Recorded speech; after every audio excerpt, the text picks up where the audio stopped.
Inviting మీ, welcoming మీ. పత్రిజీ మహిళా చైతన్యం రాజమండ్రి. ధన్యవాదాలు, చక్కటి అవకాశం నాకు ఇచ్చారు. మరి ప్రాతకాల సమయంలో ధ్యానం తర్వాత చక్కటి సజ్జన సాంగత్యం చేసుకునే అవకాశం ఇచ్చారు. అందులో ఓషో లాంటి మాస్టర్ యొక్క ప్రవచనాలు వినాలన్నా, చెప్పాలన్నా, తెలుసుకోవాలన్నా అద్భుతంగా ఉంటాయి. ధ్యానం చేసి బయటకు వస్తే ఎంత ఎనర్జీ ఉంటుందో, ఓషో పుస్తకాలు కానీ, ఓషో ప్రవచనాలు ఉన్న తర్వాత, ఓషో అనే కాదు, ఎటువంటి మహానుభావులు పుస్తకాలు చదివినా కూడా అంత ఎనర్జీ, అంత ట్రాన్స్ఫర్మేషన్ మనలో జరుగుతుంటుంది. ట్రాన్స్ఫర్మేషన్ అనేది, పరివర్తన అనేది చాలా చాలా ఇంపార్టెంట్. ఆ ట్రాన్స్ఫర్మేషన్ కోసమే మన యొక్క ప్రయత్నం మొత్తం కూడా అన్నమాట. తులసీదళంలో పత్రిజీ గారు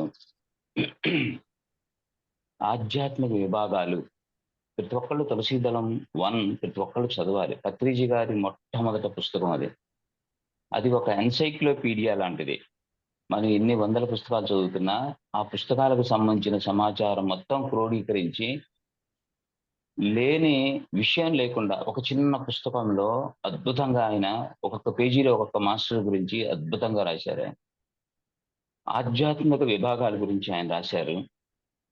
ఫస్ట్ మెడిటేషన్ అంటే ధ్యానము, మెడిటేషన్. సెకండ్ ఎన్లైటన్మెంట్, దివ్య ప్రకాశ జ్ఞాన జీవితం అన్నమాట. తెలుగులో ఎన్లైటన్మెంట్ అంటే దివ్య ప్రకాశ జ్ఞానంతో మనం ఎవరైతే ఉంటారో వాళ్ళు ఎన్లైటన్ మాస్టరే. ఒకసారి ఎవరికి వాళ్ళు తెలుసుకోవాలి. మీరు ఎన్లైటన్ అయ్యారో లేదో నాకు తెలియదు, నేను ఎన్లైటన్ అయ్యానో లేదో మీకు తెలియదు, కానీ ఎవరికి వాళ్ళకి ఎన్లైటన్ అయినామో లేదో మనకు ఖచ్చితంగా తెలుస్తుంది. సో ఎన్లైటన్మెంట్ అంటే దివ్య ప్రకాశ జ్ఞాన జీవితాలు జీవించడం అన్నమాట. మూడవది అవేర్నెస్. నిన్నల్లా మనం చెప్పుకున్నాం, ఈ రోజు కూడా బహుశా అది వస్తుంది. ఆ అవేర్నెస్ అనేది ఎంత చెప్పుకున్నా, ఎందుకంటే మన అవేర్నెస్ లో ఉన్నట్టే ఉంటాము, అవేర్నెస్ నుంచి జారిపోతూ ఉంటాం. నిరంతర ప్రక్రియ అది. నిరంతరం ప్రతి క్షణం మనం అవేర్నెస్ లో ఉండటానికి మొదట ప్రయత్నం చేయాలి, ప్రయత్నపూర్వకంగా. తర్వాత అది ఆటోమేటిక్ గా జరిగిపోతుంది.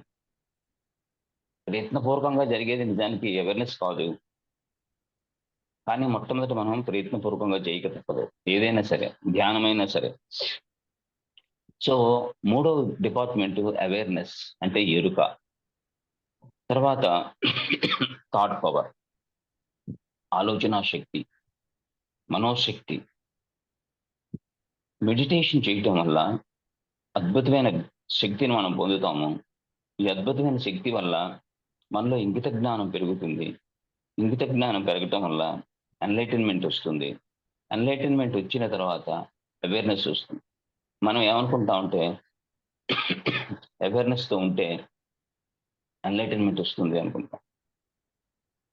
ఎన్లైటన్మెంట్ అయిపోతే మనకి, అంటే అవేర్నెస్తో ఉంటే, మనం ప్రాక్టీస్ చేస్తూ ఉంటే మనం ఎన్లైటన్ అవుతాం అనుకుంటాం. కానీ ఇప్పుడు పత్రిజీ గారు ఏం చెప్పారంటే, నువ్వు ఎన్లైటన్ అయిన తర్వాత అవేర్నెస్తో ఉండగలుగుతావు పూర్తిగా. ఎందుకంటే ఇప్పుడు అందుకే అనిపిస్తుంది, మనం అవేర్నెస్తో ఎందుకు ఉండలేకపోతున్నాం అంటే పూర్తిగా ఎన్లైటన్ కాలేకపోయినాము. ఎన్లైటన్ కాలేకపోవడం వల్ల అవేర్నెస్తో ఉండలేకపోతున్నాము. అవేర్నెస్తో ఉంటే ఎన్లైటన్ అవుదాం అనుకుంటున్నాం మనం. సో ఎన్లైటన్ అయిన మాస్టర్ అవేర్నెస్తో ఉన్నట్టే, అవేర్నెస్గా ఉన్నట్టే. సో సైమల్టేనియస్గా మనం ప్రాక్టీస్ చేస్తూ ఉండాలి, అవేర్నెస్తో ఉండటానికి, తర్జన సాంగత్యం చేసి ఎన్లైటన్ అవడానికి. సో అవేర్నెస్ అనేది అంత ఇంపార్టెన్స్ ఇచ్చారు. 4 విభాగాల్లో అవేర్నెస్ చాలా ఇంపార్టెంట్. ఈ మూడిటి వల్ల ఏమవుతుందంటే విల్ పవర్ పెరుగుతుంది, సంకల్ప శక్తి, మనోశక్తి, ఆలోచన శక్తి. సో ఎప్పుడైతే మనశ్శక్తి పెరుగుతుందో, మనోశక్తి పెరుగుతుందో, థాట్ పవర్ పెరుగుతుందో, అప్పుడు మన సంకల్పాలు నెరవేరుతాయి.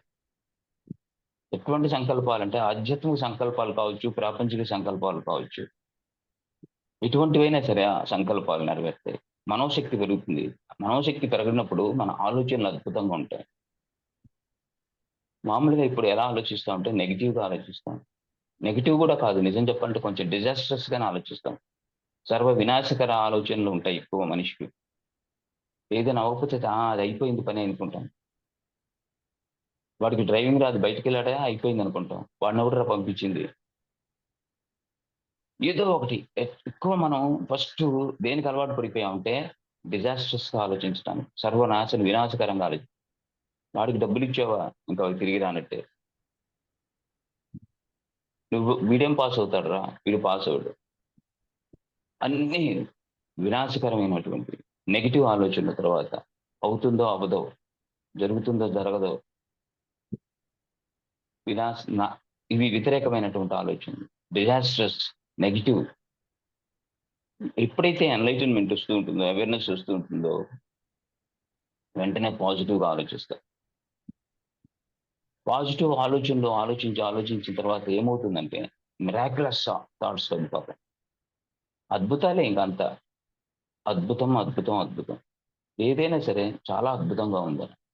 చాలా అద్భుతంగా ఉంది. మిరాక్యులస్‌గా ఉంది. అంటే నేను మిరాక్యులస్‌గా ఉంది, అద్భుతంగా ఉంది అని చెప్పేసేసి ఎవరో చనిపోతే వాళ్ళ ఇంటికెళ్ళి వాళ్ళని ఓదార్చేది ఇది చాలా అద్భుతం అని అనటం కాదు. మనం చుట్టూ జరుగుతున్న మనకు జరుగుతున్న సంఘటనలన్నిటికి కూడాను ఇట్స్ ఎ మిరాక్యులస్.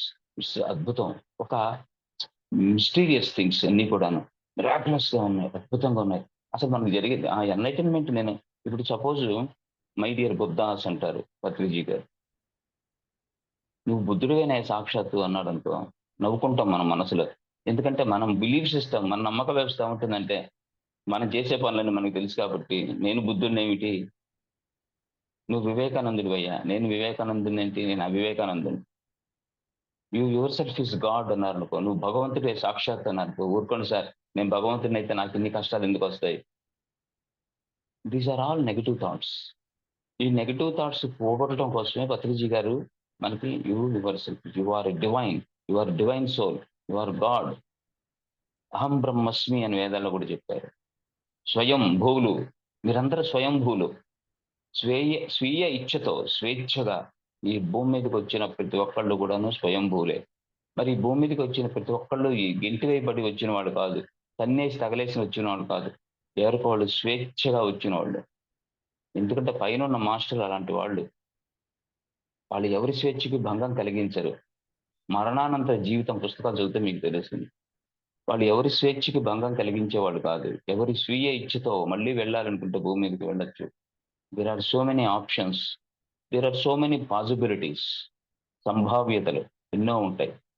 మనం సెలెక్ట్ చేసుకోవటం.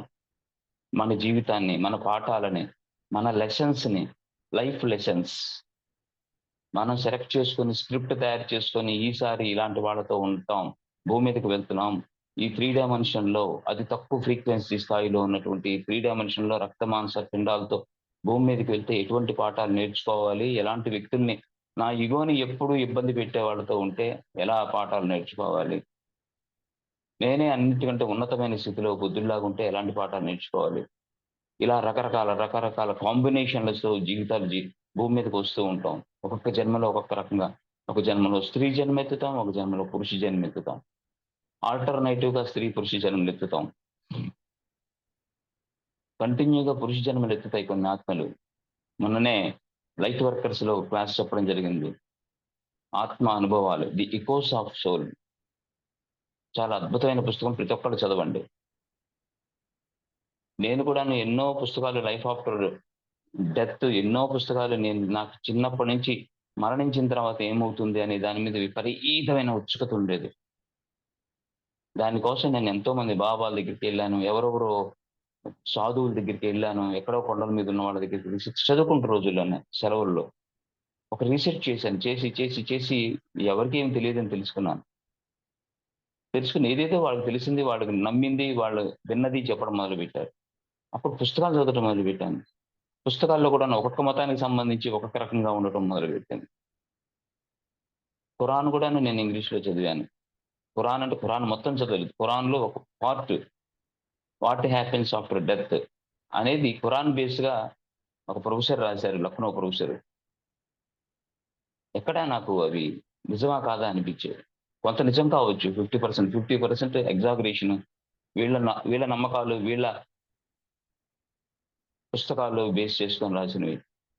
సో, ఆ తర్వాత వాటిని దర్శించి, ఆత్మల్ని చూసి, ఆత్మలతో ఇంటరాక్ట్ అయ్యి, మీడియంషిప్ చేసి, క్లియర్ వాయింగ్స్ ఉండి, దురశ్రవణాలు ఉండి, ఆ! వాళ్ళు ఆ విజువల్‌గా వాళ్ళని చూడగలుగుతున్న ఎంతోమంది మాస్టర్స్ వాళ్ళు యూరోపియన్స్ కావచ్చు, ఇండియన్స్ కావచ్చు. ఎవరైనా కావచ్చు. ప్రపంచంలో అందరూ ఒకటే మానవాళందరూ మతాలు వేరు కావచ్చు, భాషలు వేరు కావచ్చు, రంగులు వేరు కావచ్చు. కానీ అందరూ ఒకే శక్తులతో పుట్టిన వాళ్ళే. ఆ పుస్తకాలు చదవటం మొదలుపెట్టిన తర్వాత రీసెర్చ్ చేశారు వాళ్ళు.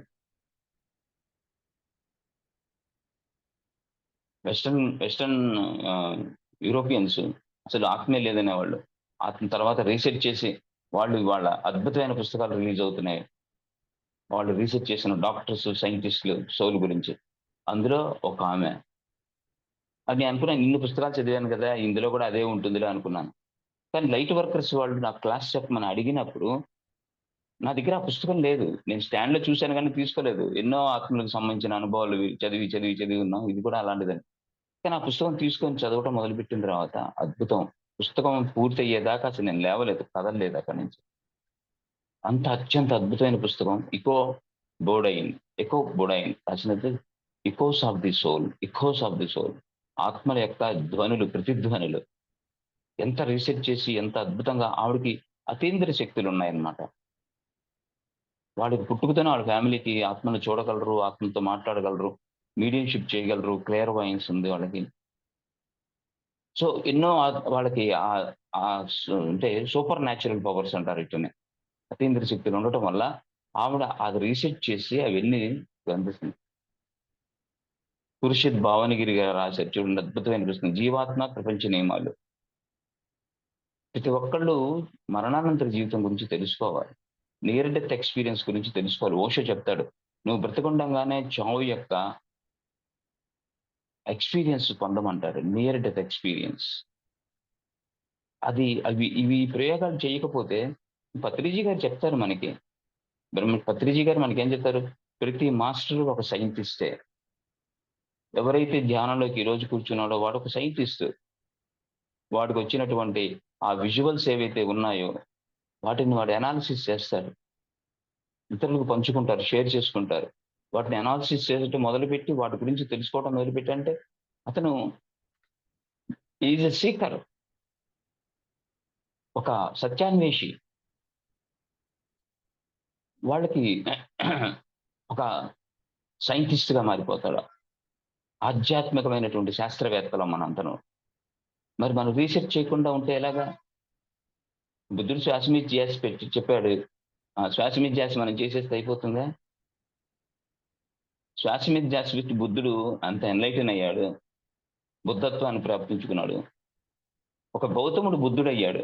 శ్వాస మీద ధ్యాస పెట్టి గౌతముడు బుద్ధుడయ్యాడు. మరి ఆ బుద్ధత్వాన్ని అవుతుందా? అవ్వదా? అనేది మనం రీసెర్చ్ చేయాలి కదా! ఎంతసేపటికి మన కాళ్ళు నొప్పులు తగ్గితే చాలు, నడుము నొప్పి తగ్గితే చాలు, నాకు డబ్బులొస్తే చాలు, మా ఆయన తాగుడు మానేస్తే చాలు, మా హ్యూమన్ రిలేషన్స్ మానవ సంబంధాలు సరిగ్గా ఉంటే చాలు, ఇంట్లో కొట్టుకు చావకుండా ఉంటే చాలు, అనుకున్నవి జరిగితే చాలు అనే పిచ్చి పిచ్చి పనికి మాలిన ఆ! విషయ వాంఛలు అంటాడు శ్రీకృష్ణ పరమాత్ముడు వీటినే. ఈ విషయ వాంఛలతో చచ్చిపోతూ ఉంటాం. వీటి గురించి ఒకప్పుడు పూజలు చేశారు. ఒకప్పుడు మొక్కుబడులు మొక్కారు. ఒకప్పుడు తీర్థయాత్రలు చేశారు. యజ్ఞాలు చేశారు. యాగాలు చేశారు. వ్రతాలు చేశారు. ఇప్పుడు బోర్డ్ మార్చి ధ్యానం అంట అంతే. మనం అక్కడే ఉన్నాం. మన మానసిక స్థితి అక్కడే ఉంది. కోరికల కోసం, డిజైర్స్ కోసమే కదా మనం చేస్తుంది. ముక్తి, మోక్షం కావాలని అడుగుతూ ఉంటే నవ్వుకుంటారు పత్రిజీ గారు లాంటి మహానుభావులు. ఎవరో ప్రతి ఒక్కళ్ళు ఆయన విసిగిచ్చేస్తూ ఉండేవాడు. నేను దగ్గరుండి అబ్జర్వ్ చేశాను. ప్రతి ఒక్కడు నాది ఆఖరి జన్మ కావాలంటాడు ఒకడొచ్చి. 70 ఏళ్ళు, 80 ఏళ్ళు వచ్చేసినోడు. Enlightenment car. ఏం అడగాలో తెలియదు. ఏం మాట్లాడాలో తెలియదు. అలాంటి మహానుభావుల దగ్గర జ్ఞానాన్ని పొందాలి. ఒక్కొక్క వాక్యం వాళ్ళ నోట్లోంచి వస్తుంటే అది మనం ఒక్క వాక్యం చాలు ఒక్కొక్కసారి ఒక మనిషిని మార్చేస్తుంది. జీవితాన్ని మార్చేస్తుంది. ఒక ఐడియా ఎలా అయితే జీవితాన్ని మారుస్తుందని క్యాప్షన్ ఉందో, అది one word, a single word can change your entire life. అప్పుడు మన చెవులు రిక్కించి వినాలి. నోరు కాదు పని చేయాల్సింది. ముక్తి కావాలండి, మోక్షం కావాలండి. లాగి చెంప మీద కొడుతుంటారు. పత్రిజీ గారు ఎందుకులే వీళ్ళు పాపం వీళ్ళని బాధ పెట్టమని. ఇది నీ ఆఖరి జన్మే పోవాయ్ అంటుంటారు. నీది ఇదే ఆఖరి జన్మ పోవాయ్ అంటుంటాడు. వాడికి ఆయనకి తెలుసు వీడికి కొన్ని వందల జన్మలు ఎత్తితే గాని మళ్ళీ ముక్తి మోక్షానికి. ముక్తి, మోక్షము అనేది కూడా ఒక డిజైర్. అది కూడా కోరికే. అవి కూడా వదిలేసిన, అవి పట్టుకొని ఉన్నంత కాలం నీకు ముక్తి మోక్షం ఉండదు. అన్నీ వదిలేసావు, ఓకే, వెల్ అండ్ గుడ్. నీకే కోరిక లేదు, ఏమీ లేదు. కానీ ముక్తి మోక్షం అనే కోరికలు ఉన్నాయి. ఇవి కూడా వదిలేసిన రోజు ఖచ్చితంగా నీకు ముక్తి మోక్షం వస్తుంది. ఆ ఆలోచన కూడా తీసి అవతల పారేసిన రోజు నువ్వు అక్కడ ఉన్నట్టే, ముక్తిలో ఉన్నట్టే. కాబట్టి మాస్టర్స్, దాన్ని సూక్ష్మంగా మనం పరిశీలించడం నేర్చుకోవాలి. విషయవాంఛలు, విషయవాంఛలు, ఎప్పుడు విషయవాంఛలే. ఒక కిరాణా షాప్ ఉంది. ఆ కిరాణా షాప్‌లో రోజు జీడిపప్పు మాయమైపోతుంది. ఇది చాలా సార్లు చాలా సజ్జన సాంగత్యాల్లో, క్లాసులో నేను చెప్పడం జరిగింది. ఎందుకంటే ఇది ఎప్పుడు చదివానో, ఎక్కడ చదివానో కూడా గుర్తులేదు. చిన్నప్పుడు ఎప్పుడో చదివిన స్టోరీ. మహానుభావుడు ఎవరు రాశారు? ఒక కిరాణా షాప్‌లో జీడిపప్పు మాయమైపోతూ ఉంటుంది ప్రతిరోజు. ఆ యజమానికి కొంచెం ఆశ్చర్యం వేస్తుంది. అదేంటి ప్రత్యేకంగా జీడిపప్పు మాయమైపోతుంది? ఏంటి దీనికి కారణం? ఎవరు తీసుకెళ్తున్నారు? నేను తలుపులేసి వెళ్తున్నాను గదా! ప్రతిరోజు రాత్రిపూట ఒక కోతి వెంటిలేషన్‌లో నుంచి లోపలికి వచ్చి, తనకిష్టమైన జీడిపప్పుని తినేసి మళ్ళీ ఎళ్ళిపోతుంది. మిగతాయి ఏమి డిస్టర్బ్ చేయట్లేదు, కోతి అయినప్పటికి కూడా. చూసాడు, అర్థం చేసుకున్నాడు. ఆహా! ఇది చేస్తుంది ఒక కోతి పని. అయితే దీన్నెలా ట్రాప్ చేయాలి? దీన్నెలా పట్టుకోవాలి అనుకున్నాడు. వెంటనే ఏం చేశాడంటే ఆలోచించాడు. ఒక ఫ్లవర్ వాజ్ తీసుకెళ్ళాడు. ఆ ఫ్లవర్ వాజు ఇలా ఉంటుంది కదా! మూతి పీక సన్నగా ఉంటుంది, పొట్ట ఉంటుంది. దాంట్లో జీడిపప్పేసాడు, పెట్టాడు. బయటికొచ్చి తలుపు దగ్గరికేసి కర్ర పట్టు కూర్చున్నాడు. పాపం యాజ్ యూజువల్‌గా దాని అలవాటు ప్రకారం వెంటిలేటర్‌లోంచి కిందకి దిగింది, లోపలికొచ్చింది రాత్రి. జీడిపప్పు వెతికింది. ఎక్కడుందని. చూస్తే ఫ్లవర్ వాజ్‌లో ఉంది. చెయ్యి లోపలికి పెట్టింది. జీడిపప్పు పట్టుకుంది. పిడికిలి బిగించింది కదా! చెయ్యి పైకి రావట్లా. అది లాక్కోవడానికి ప్రయత్నం చేస్తోంది. ఆ జీడిపప్పును తీసుకోవడానికి. అది రావట్లేదు. టక టక టక శబ్దం వస్తోంది. వీడికి అర్థమైంది ఇది లోపల ట్రాప్ అయిందని. కర్ర పట్టుకొని లోపలికొచ్చాడు. దాన్ని కొట్టడం మొదలుపెట్టాడు కోతిని.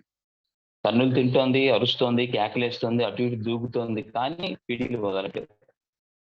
పిడికిలి వదిలిపెడితే బతికుంటే బలుసాకు తినొచ్చు. జీడిపప్పు అయితే బాదం, పిస్తాలు తినొచ్చు. కానీ బ్రతికుండాలి కదా! కానీ ఆ పిడికిలి వదలలేకపోతోంది. పిడికిలి వదలకుండా తన్నులు తింటూ, అరుస్తూ, కేకలేస్తూ అక్కడే ఉంది.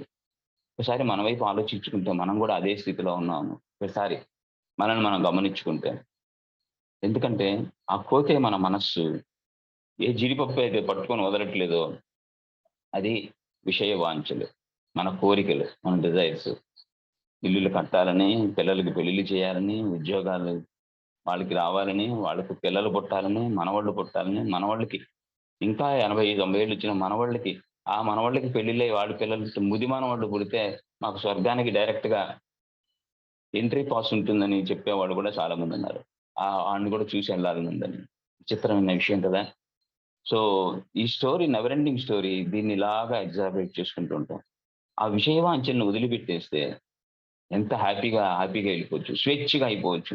ఆ స్వేచ్ఛను మనం అనుకుంటాం. అన్నీ మనం పట్టు ఎలా స్వామి మీరిలా చెప్తారు గానీ, ఇవన్నీ వదిలేసి ఎలా వెళ్ళిపోతాం చెప్పండి అంటారు. అన్నీ మనల్ని పట్టుకున్నాయని మనం అనుకుంటాం కానీ, ఏది మనల్ని పట్టుకోలేదు. కేవలం మనమే అన్నీ పట్టుకొనున్నాము. అది చెప్పడమే ఈ స్టోరీ యొక్క అర్థం అన్నీ. అందుకే శ్రీకృష్ణ పరమాత్ముడు ఒక భగవద్గీతలో ఒక అత్యంత అద్భుతమైన శ్లోకం, నాకిష్టమైన శ్లోకం అది. ఝాయతే విషయాన్ పుంసః సంగస్తేషూపజాయతే సంగా సంజాయతే కామః కామః క్రోధోऽభిజాయతే క్రోధాద్భవతి సమ్మోహః సమ్మోహాత్ స్మృతివిభ్రమः స్మృతిభ్రంశా బుద్ధినాశో బుద్ధినాశా ప్రణశ్యతి బుద్ధినాశా ప్రణశ్యతి.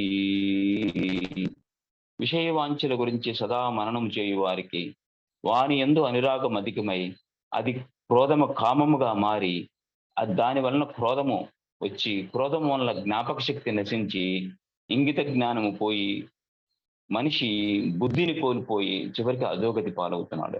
చూసారా విషయ వాంఛల గురించి సదా మననం చేయడానికి నాకు అది కావాలి, ఇది కావాలి, ఇది లేదు, అది లేదు. నిన్ను కాల్చి పారేస్తుంది. పక్కవాడు ఎవడో బిఎండబ్ల్యూ కొన్నాడు. నీకున్న కారుతో నువ్వు హ్యాపీగా ఉండు. నీకు కావాల్సింది మొబిలిటీనే కదా! మూవ్ అవుతుందా లేదా? నిన్ను అక్కడి నుంచి అక్కడికి తీసుకెళ్తుంది, అక్కడి నుంచి అక్కడికి తీసుకెళ్తుంది. It's very important thing. ఒక సినిమా యాక్టర్ 'హృతిక్ రోషన్' ఉన్నాడు. ఎంతో మంది యాక్టర్‌ల కంటే కోటాను కోట్లు సంపాదించాడు. వాళ్ళ నాన్నగారు పెద్ద ప్రొడ్యూసరు, ఆ టైంలో hero. So, Born with golden spoon అతను. ఎంతో డబ్బుంది. చాలా సింపుల్‌గానే ఉంటాడతను. అతను ఒక మామూలు కారులో వెళ్తుంటాడు. ఒక మహీంద్రాలోనో, ఒక మామూలు కార్‌లో. ఒక 20, 15 లాక్స్, 16, 17 లాక్స్ కార్‌లో వెళ్తుంటాడు. మిగతా వాళ్ళందరూ కూడాను గ్యారేజుల్లో 30, 40 కార్లుంటాయి. ఈవెన్ అమితాబ్ బచ్చన్ గాని, సచిన్ టెండూల్కర్ గాని 40, 50 కార్లుంటాయి. అన్నీ కోట్ల రూపాయలు ఖరీదు చేసే కార్లు. 'హృతిక్ రోషన్' ఇంటర్వ్యూ చేసి అడుగుతాడు. నేను కారు వాడుతుంది నన్ను ఇక్కడి నుంచి అక్కడికి ట్రాన్స్‌పోర్ట్ చేయండి. స్టూడియోకి, నా ఇంటికి తీసుకెళ్ళటానికి. ఈ కారు హాయిగా తీసుకెళ్తుంది. దీనికి కోట్ల రూపాయలు ఖర్చు పెట్టి, కోట్ల రూపాయల కార్‌లో వెళ్ళాల్సిన అవసరం ఏముంది అనన్నా. అంటే మొబిలిటీ ఇంపార్టెంట్ మనకి. కదలటం ఇంపార్టెంట్. ఏదైతేనేమి స్టేటస్‌గా ఈ స్టేటస్ వెనకాల గనక పడి, ఫాల్స్ ప్రెస్టీజ్‌లోకి గనక వెళ్తే, ఫాల్స్ ప్రెస్టీజ్‌తో చాలా మంది ఇబ్బంది పడుతుంటారు. అప్పుల పాలైపోయి చాలా బాధలు పడుతారు. విషయ వాంఛనని తగ్గించుకుంటూ, కట్ చేసుకుంటూ, ఇది నాకు అవసరం, ఇది నాకు ఎంత స్వేచ్ఛగా మనం ఇక్కడ వదిలించుకోవడానికొచ్చాం మాస్టర్స్. తగిలించుకోవడానికి రాలేదు. ఈ విషయం అందరం మనం చెబుతూనే ఉంటాం. అందరికి చెప్తూనే ఉంటాం. కానీ మనం ఇది తగిలించుకుంటూనే ఉంటాం. ఇక్కడ మనం కేవలం వదిలించుకోవడం కోసం మాత్రమే వచ్చాం. ఎస్పెషల్లీ మెడిటేషన్‌లోకొచ్చిన తర్వాత. ఎస్పెషల్లీ మెడిటేషన్‌లోకొచ్చిన తర్వాత కూడాను కొంతమంది లేని టాస్కులు పెట్టుకోవాలి. పత్రిజీ గారు చెప్తారు. నువ్వు ఎవడైతే అడ్వెంచరస్‌గా ఉంటాడో, ఎవడైతే పెద్ద పెద్ద టాస్కులు పెట్టుకుంటాడో, వాడే ఎన్‌లైటన్ అవుతారు. That's truth. కరెక్టే. కాదనట్లేదు. కానీ ఒకేసారి పెద్ద పెద్ద టాస్కులు పెట్టుకొని ఆయన ఈ విషయం చెప్పడానికి 'క్యారలోస్ కాస్టనడా' కథలు కూడా చెప్పేవాళ్ళు పత్రిజీ గారు. 'క్యారలోస్ కాస్టనడా' పుస్తకాలు చదవండి. సెపరేట్ వరల్డ్, సెపరేట్ యూనివర్స్ అంటే మరో ప్రపంచం. అదో సెపరేట్ అన్నమాట. చాలా అద్భుతమైన పుస్తకాలున్నాయి. 'కాలచక్రం', 'టైమ్ వీల్' ఇవన్నీ కూడాను 'కార్లోస్ కాస్టనడా' పుస్తకాలు చాలా బాగుంటాయి. పత్రిజీ గారు చెప్పిన లిస్ట్‌లో 'కార్లోస్ కాస్టనడా' కూడా ఖచ్చితంగా ఉంటాడు. ఆయన గురువు గారు 'డాన్ యువాన్' అతను అడ్వెంచరస్ చేయించేవాడు ఈళ్ళ చేత. చూడండి గురువుగారంటే ఎలా చూడాలి? గురువుని మనం ఎలా చూస్తాం? కేవలం ఆయన పత్రిజీ గారు. మీకు మీరే గురువులన్నారు. వెళ్తాం, షేక్ హ్యాండ్ ఇస్తాం. 4 ముక్కలు చెప్తే వింటాం, వెళ్ళిపోతాం. కానీ పత్రిజీ గారు చెప్పిన టాస్క్‌లు ఎంతమంది చేశాం? ఎలా చేశాం? డాన్ యువాన్ కొండెక్కింది ముగ్గురు శిష్యుల్ని కొండ మించి దూకేయమంటాడు. కింద చూస్తే వ్యాలీ కొన్ని వందల వేల అడుగుల ఎత్తులో ఉంటుంది వ్యాలీ. దూకేయమంటే ఆళ్ళు దూకేస్తారు. ముగ్గురు దూకేస్తారు. కానీ ముగ్గురు దూకుతారు కానీ ముగ్గురు ఎవరు కింద పడరు. అందులో పడరు. సగం దూరం కిందకొచ్చిన తర్వాత గ్రావిటీ ప్రకారం కొంత దూరం కిందకొచ్చిన తర్వాత ముగ్గురు మాయమైపోతారు. టాస్క్ ఏంటంటే అక్కడ మాయమైపోయి ముగ్గురు 3 ఖండాల్లో వేరు వేరు ఖండాల్లో అక్కడ ప్రత్యక్షమవుతారు. వాళ్ళకి పరిచయం లేని, వాళ్ళకి భాష రాని, వాళ్ళ సంస్కృతి కానీ, వాళ్ళ నమ్మక వ్యవస్థ కానీ ప్రాంతాల్లో ఒక్కొక్కళ్ళు టక్కని ప్రత్యక్షమవుతారు. ద పవర్ ఆఫ్ గురువు. గురువు దూకమన్నాడంటే చంపేయడు కదా శిష్యుడిని. ఆయన కాపలా కాచుకుంటేనే చెప్తాడు. ఆ యొక్క పరివర్తన, ఆ యొక్క నమ్మకం ఆ గురువు మీద ఉన్నప్పుడు పరివర్తన జరిగిపోతుంది. జార్జ్ గుర్జీఫ్ అలాంటి ఎన్నో అద్భుతమైన విషయాలు ప్రాక్టికల్‌గా చేయించాడు శిష్యుడి చేత. అయితే మనకి ఇది వేదిక కాదు. ఇలా చెప్పుకుంటూ వెళ్తుంటే ఎన్నో వచ్చేస్తూ ఉంటాయి. ఒకదానికొకటి గొలుసుకట్టులాగా. మనస్సు కంట్రోల్ చేసుకోవాలి. ఈ విషయ వాంఛల గురించి, ప్రాపంచిక విషయాల నుంచి. 10 ఏళ్ళు, 15 ఏళ్ళు ధ్యానం చేసిన తర్వాత కూడాను ఎంతోమంది మాస్టర్స్ చెప్తూ ఉంటారు. సార్ నాకు ధ్యానం కుదరట్లేదని. మనకంటే ముందర కూడానే ధ్యానంలోకొచ్చారు. పత్రిజీ గారితో వెనకాల తిరుగుతున్న వ్యక్తులు కూడా. ఈ మధ్య మాకు ధ్యానం కుదరట్లేదని చాలా మంది చెప్పడం, కంప్లెయింట్ చేయడం. ఎందుకని? ప్రాపంచిక విషయాల్లో మమేకం అయిపోయింది. నీకున్న డిజైర్స్ ఎన్నో తీరకపోవడం. నువ్వు అనుకున్న స్టేజ్‌కి నువ్వు వెళ్ళలేకపోవటం. ఐడెంటిఫికేషన్ అనే క్రైసిస్‌లో పడిపోవటం. గుర్తింపు. నేను సో అండ్ సో పత్రిజీ గారికి నాకు కుడి భుజం, నేను ఎడమ భుజం. అసలు మాస్టర్స్ ఎంతోమంది మీరు పరిశీలించి చూస్తే, పత్రిజీ గారితో మాకున్న అద్భుతమైన సంబంధం గురించి చెప్తూ ఉంటారు. పత్రిజీ గారు మా మీద స్పెషల్ ఫోకస్ ఉంది. మేమంటే చాలా ఇష్టం అని చెప్తారు. కానీ కలిసినప్పుడు మనం ఎప్పుడు కూడాను గురువు గారు ఏం చెప్పారు? ఆయన ప్రవచనాలేంటి? అవి ఎంతవరకు మనం పాటిస్తున్నాం? మనం ప్రత్యేకంగా వారికి ఏమన్నా చెప్పి ఉంటే అద్భుతమైన విషయాలు, ఆ అద్భుతమైన విషయాలను ఇతరులకు షేర్ చేయగలగటం గుర్తుంచుకొని. జీసస్ క్రైస్టు ఆయన చెప్పిన ప్రవచనాలు 300 సంవత్సరాల తర్వాత గ్రంథస్థం చేశారు. అప్పటికప్పుడు ఎవడు గ్రంథస్థం చేసిన వాళ్ళు లేరు. 300 సంవత్సరాల తర్వాత అవి ఎలా మారాయో కూడా తెలియదు. కానీ ఆ శిష్య పరంపరలో వెళ్తూ అంటే 3 హండ్రెడ్స్ అంటే ఎన్ని జనరేషన్స్ అయిపోయి ఉంటాయి చూడండి. బుద్ధుడు కూడా అంతే. ఆ జనరేషన్స్ దాటిన తర్వాత వాటిని గ్రంథస్థం చేశారు. అంటే వాళ్ళు ఎంత గుర్తుంచుకున్నారో చూడండి. ఆనంద భిక్షువు ఎప్పుడూ గౌతమ్ బుద్ధుడి దగ్గరే ఉండేవాడు. బుద్ధుడి దగ్గరే ఉండేవాడు. అంతరంగికంగా ఉన్నప్పుడు బుద్ధుడు వాళ్ళతో కొంత కాశ్యపుడితోనూ, ఆనంద భిక్షువుతోనూ వీళ్ళతో కొంత చర్చలు చేసేవాళ్ళు. మిగతా బౌద్ధ భిక్షువులు వేరుగా ఉంటే ఆశ్రమాల్లో. ఎందుకంటే వీళ్ళ స్టాండర్డ్ ఆ లెవెల్‌లో ఉంది.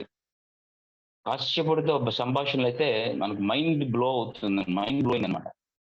ఇంత సూక్ష్మంగా చిన్న విషయాన్ని ఇంత ఎలాబొరేట్ చేసి మాట్లాడుకోగలుగుతున్నారా వాళ్ళు? ఇంత చిన్న విషయాన్ని కూడా బుద్ధుడు ఇంత సూక్ష్మమైన విషయాన్ని కూడా దాని లోతుల్లోకి వెళ్తున్నాడా? అని చాలా ఆశ్చర్యం వేస్తుంది. మీకు వీలైతే ఆ పుస్తకాలు దొరికితే కాశ్యపుడు సంభాషణలు, బుద్ధ విహార ట్రస్ట్ వాళ్ళ పుస్తకాలుంటాయి. ఓషో పుస్తకాల్లో కూడా ఆ సంభాషణలు దొరుకుతూ ఉంటాయి. అయితే వీళ్ళు ఆ అంతరంగంలో మాట్లాడి బయటికి వచ్చిన తర్వాత ఆహ్, మిగతా బౌద్ధ భిక్షువులు అడిగేవాళ్ళు ఆనంద భిక్షువుని, "గురువుగారు ఏమన్నా ఒక మాట చెప్పారా? మంచి వాక్యం ఏదైనా" అని.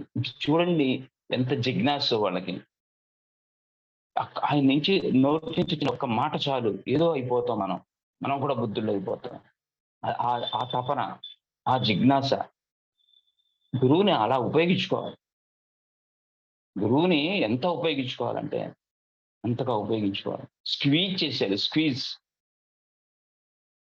నిరంతరం మంచి మాటలే. ఇంక అంతకు తప్ప ఇంక వేరే లేదు. ఆ ఆ యొక్క బయటికి వచ్చిన ఆనంద భిక్షువు ఏం చెప్పేవాడో చాలా జాగ్రత్తగా వినండి. గురువుగారు ఏమన్నా ఒక మాట చెప్పారా? మాకు సెలవియ్యండి అంటే, గురువుగారు ఏం చెప్పారో అది నాకు తెలియదు కానీ, నేను ఏం విన్నాను అనేది నేను చెప్తున్నాను మీతో. చూసారా? అద్భుతం అండి. ఎంత అద్భుతం అండి. అంటే ఒకవేళ ఇతను విన్నది ఇతను విన్నది సగమైతే, అర్థం చేసుకునేది ఇంకొక సగమైతే, డెలివరీ చేసేటప్పుడు ఇంకొక సగం అవుతుందది. సత్యాన్ని మనం అలాగే నాశనం చేస్తాం. ఎందుకంటే మనిషిట 100% ఎవడైనా చెప్తే 50% వింటాడు. 50%లో 25% వాడికి డైజెస్ట్ అవుతుంది. అర్థం చేసుకోగలుగుతాడు. ఆ 25%లో వాడు మళ్ళీ డెలివరీ చేసేటప్పుడు అది 10% పడిపోతుంది. ఆ 10%లో 2.5% అవతలోడు అర్థం చేసుకుంటాడు. సత్యం ఎక్కడ ఎళ్తుందండి ఇక? అందుకనే ఆనంద భిక్షువు నేను చెప్పేదేదైనా తప్పు చెబితే, దానికి అర్థం వేరేగా వీళ్ళు ఆలోచిస్తే, అది గురువుగారి దగ్గర దాకా వెళ్ళకూడదు అని అతనేమనేవాడంటే, ఆయన ఏం చెప్పాడో నాకు తెలియదు కానీ, నేను ఏం విన్నాను అనేది నేను మీకు చెబుతున్నాను. That is the greatness of ఆనంద భిక్షు. సో, ఇలా మనమేం చెప్తామంటే, ఎవరితో అయినా వాదన జరిగినప్పుడు "ఏమైంది నీకెందుకు సరే అలా మాట్లాడుతున్నావు? ఆది శంకరాచార్యులు గారు అలా జెప్పారు. పత్రిజీ గారు అలా జెప్పారు. సాక్షాత్తు గౌతమ్ బుద్ధుడు ఓషోనే అలా జెప్పారు." వీళ్ళందరిని వెనకేసుకొచ్చుకుంటాం. ఎందుకంటే మన వాదన మనం తర్కంలో మన వాదనలో గెలవాలని. అహా! అంటే ఆది శంకరాచార్య గారు అలా చెప్పారా? సరే అయితే అనుకోని అవతలోడు కన్విన్స్ అయిపోతాడు. కన్విన్స్ అవుతాడు లేకపోతే కన్‌ఫ్యూజ్ అవుతాడు. వాడు డౌన్ అయిపోతాడు. మానసిక స్థితి ఎలా ఉంటుందంటే, ఈ ఐడెంటిఫికేషన్ కోసం, ఈ డామినేషన్ కోసం, ఈ ఇగోతో, అహంతో మనం ప్రాకులాడుతూ ఉంటాం. ఐడెంటిఫికేషన్ అనేది విపరీతమైన జాడ్యం. నీ పని నువ్వు చేసుకుంటూ వెళ్ళిపో. అసలు ఇతరులు గుర్తిస్తారు, గుర్తించాలన్న ఆలోచన అనేది లేకపోతే నువ్వెంత స్వేచ్ఛగా ఉంటావో, నువ్వెంత హాయిగా ఉంటావో. నేను విమర్శించుతున్నానని దయచేసి ఎవరు అనుకోవద్దు. ఇది సరిచేయటం అనుకుందాం. భత్రిజీ గారు ఏం చెప్తారు ఎప్పుడు కూడాను, సరిచేయటానికి నేను వచ్చాను భత్రిజీ గారు చెప్తారు. సరిచేయటానికే మీరు కూడా వచ్చారు అని చెప్తూ ఉంటారు. సరి చేస్తూ ఉన్నప్పుడు ఏం జరుగుతుందో తెలిసినా, బయట మనం సరి చేస్తూ ఉంటాం. మన అంతరంగం సరి అవుతూ ఉంటుంది. మన అంతరంగంలో సరి చేసుకుంటున్నప్పుడు బయట కూడా సరి చేస్తూ ఉంటాం. లోపలిది బయటే ఉంది. బయటది లోపలే ఉంది. బయట ఎలా కనపడుతుందో లోపల అలాగే ఉంది. ఇలా నేను చెప్తున్నానంటే ఒకవేళ నా అంతరంగం కూడా సరి కావాలి. సరి చేసుకోవాల్సిన స్థితి ఉంది. ఇంకా ఎక్కడో వాసనుంటాయి కదండీ! మీరు గిన్నె శుభ్రంగా కడిగేసేయొచ్చు. రోజు కూర వండే గిన్నె శుభ్రంగా విమ్ పౌడర్‌తో కడిగేశారు. లిక్విడ్స్ ఏసారు. మొత్తం కడిగేశారు. తళ తళ తళ మెరుస్తోంది. తళతళలాడే విమ్ లాగా. పొయ్యి మీద పెట్టి పాలు పోశారు. పాలు విరిగిపోయినాయి. ఆశ్చర్యం వేస్తుంది. ఇంత అద్భుతంగా నేను తోమాను గదా! అని. వాసన. గత జన్మ నుంచి మనం తీసుకొచ్చే వాసనలు. మనం అనుకుంటాం we are Buddhas. We are gods. ఎప్పటిదాకో తెలుసా? మన ఇగో ఎవరైనా ట్యాప్ చేయనంత వరకు. ఎవ్వరు ట్యాప్ చేయనంత వరకు విశ్వామిత్రుడు గొప్పవాడే. దుశ్శాసనుడు గొప్పవాడే ఋషి. వాళ్ళకెందుకు అంత కోపం వచ్చింది? విశ్వామిత్రుడు ఆయనకు ఒక టైటిల్ బ్రహ్మర్షి అని. బ్రహ్మర్షి విశ్వామిత్రుడు. మరి అంత గొప్ప వ్యక్తి, అంత శక్తియుతుడైనటువంటి ఆయన కూడాను చిన్న అహంకారంతో అవేర్‌నెస్ కోల్పోయి అవుతుందండి. నాకు చాలా ఆశ్చర్యం అవుతుంది. అవేర్‌నెస్ కోల్పోయి ఒక్క క్షణంలో ఆయన శక్తి, ఆయన తపశ్శక్తి, వేల సంవత్సరాల తపశ్శక్తి వినియోగించి త్రిశంకు స్వర్గాన్ని స్థాపించేసాడు. త్రిశంకు స్వర్గం ఎందుకు పనికిరానిది, అటు ఇటు కానిది. త్రిశంకుడి కోసం, ఒకడి కోరిక కోసం, ఇంద్రుడి మీద కోపంతో త్రిశంకు స్వర్గాన్ని వేల సంవత్సరాలు మళ్ళీ కూర్చొని 10,000 సంవత్సరాల యొక్క తపశ్శక్తి అంటారు. దాన్ని ఆయన ఎన్నో పుస్తకాల్లో రాశారు. ఆయన మళ్ళీ కూర్చొని జీరో అయిపోయి మళ్ళీ తపస్సు మొదలుపెట్టాడు. అంటే ఒక అవేర్‌నెస్ కోల్పోవటం వల్ల, అహంకారంతో ఉండటం వల్ల, అహంకారం ఉండటం వల్ల అవేర్‌నెస్ కోల్పోతాం. కోపం ఎలా వస్తుందంటే ఒక బ్లాస్ట్ అవుతుంది బాంబులాగా. కోపం అనేది జిమ్మనొస్తుంది. క్షణంలో. అది రాంగానే మనకి ఏమీ తెలియదు. ఒక మైకంలాగా వచ్చేస్తుంది. స్పృహలు కోల్పోతాం. అంతా అయిపోయిన తర్వాత స్పృహలోకొస్తాం. అంటే అవేర్‌నెస్‌లోకొస్తాం. కాన్షియస్‌లోకొస్తాం. అప్పుడు ఇంత జరిగిందా? ఇంత ఘోరం జరిగిందా? ఇన్ని తిట్టాను నేను. నేను తిట్టలేదని గూడా అంటారు చాలా మంది. నేను అలా ఎందుకు అరిచాను? నేను అలా ఎందుకు తిట్టాను? ఒకవేళ రికార్డ్ చేసి చూపిస్తే చూపించు. ఇదిగో ఇలా నువ్వు అరిచావు, కేకలేసావురా అని. అంటే మందు తాగిన వాడికి విపరీతం కోపం వచ్చిన వాడికి స్పృహ ఉండదు. అన్‌కాన్షియస్‌లోకి వెళ్ళిపోతారు. ఒక బ్లాస్ట్ ఠమ్మనొస్తుంది కోపం. అదే ప్రేమ బ్లాసమ్ అన్నమాట. ఒక మొగ్గ పువ్వవ్వటానికి ఎంత సమయం పడుతుందో, అంత నెమ్మదిగా అది ప్రేమ తత్వం పెరుగుతుంది. అది ఒక్కసారిగా ఢమ్మని వచ్చేసేది కాదు ప్రేమ ఒక్కసారిగా. సో, ఈ బ్లాస్టింగ్‌తో మనం చాలా జాగ్రత్తగుండాలి. బ్లాస్ట్ అయినప్పుడు ఎంతో ప్రమాదకరమైన స్థితిలోకెళ్తాం. హ్యూమన్ రిలేషన్స్ దెబ్బతింటాయి. అసలు నీ ఆరోగ్యం పాడవుతుంది. నువ్వు ఎప్పుడు కోపంలో ఉంటే, ఎప్పుడు నువ్వు దహించుకుపోతూ ఉంటావు. కోపం అనేది ఫస్ట్ శత్రువు నీకు. తన కోపమే తన శత్రువు. మనకి శత్రువది. కాబట్టి చింత, చితి. చింత అంటే ఏమిటి?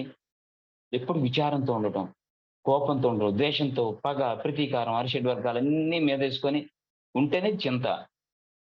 చితి అంటే తెలుసు కదా! డెడ్ బాడీస్‌ని తగలబెడుతుంది. శవాన్ని తగలబెట్టేది చితి. అంటే ప్రాణం లేని వాటిని తగలబెట్టేది చితి అయితే, ప్రాణం ఉన్న వాటిని తగలబెట్టేది చింత. మనం చింతలో ఉంటే అతి త్వరగా చితి మీదకెళ్తాం.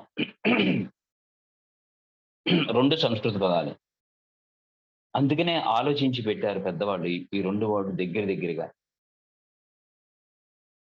ఓషో చెప్పిన మాటలండి ఇవి. ఓషో పుస్తకాల్లో దొరుకుతాయి మీకింత అద్భుతమైనటువంటి అనాలిసిస్ ఎవరు చేయలేకపోయినా. ఎవరు చేయలేదు కూడా. వేదాల్ని, ఉపనిషత్తుల్ని, శివతత్వం ఏంటో విజ్ఞాన భైరవ తంత్ర తెలుస్తుంది మనకి.